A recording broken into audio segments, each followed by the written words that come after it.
Akufo-Addo ye kase wo France man ni mu na eno na one France mampanyi Emmanuel Macron wone no mienu edi ihyiemu na nipa be se ahanan eno mu free aman ahodo so ebetena se na wo mu edi enkita ho wo mu twetwe nkomo akokosi ye ma Ghana mampanyi kire se ese fata se Europe aman na afeye bibi man ayonko fa da ye ntem no ese fata se esesa enkonko ye te se ahoho bi na ehia na ye ka free ampontem reso I think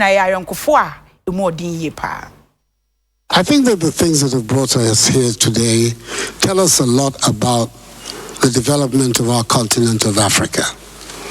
I'm beginning by saying that the place of the diaspora, the status of people in the diaspora, of the African diaspora, is intimately linked with what happens on the continent. And Africa strong and performing transforms your position and your status here in Europe.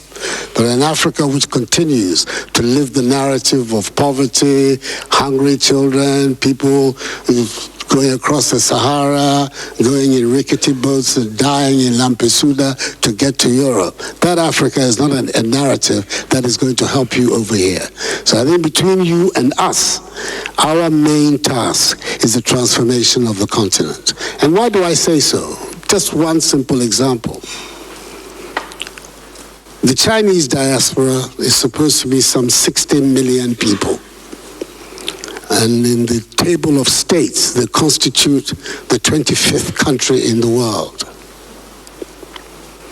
They're saying that of the 52 billion foreign investment that went into China in the 80s and 90s that transformed China into what it is today, the manufacturing hub of the world, 50% of that, 26%, came from the Chinese overseas community.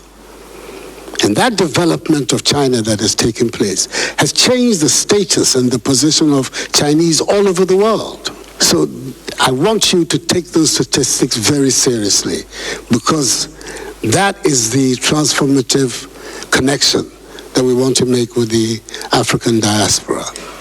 How to implicate it in the development of the continent. Once we change the narrative about Africa, and we can only do it ourselves, we have to get away from the idea that there's some Father Christmas somewhere who's going to come and develop our continent for us. There is no such Father Christmas. There's just us who are going to be able to develop our continent. We're not saying we're turning our back on the world. No, we can't do that. We live on the same planet.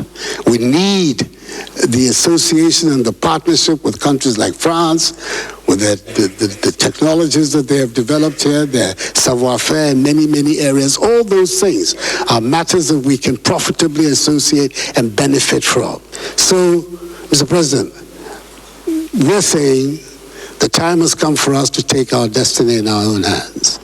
It's now 6 decades since the independence movement swept Africa.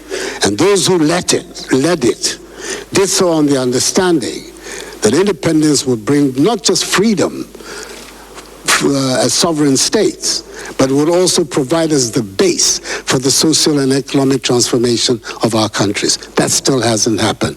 But the pointers are all very, very positive towards the future. And there are several countries on the continent.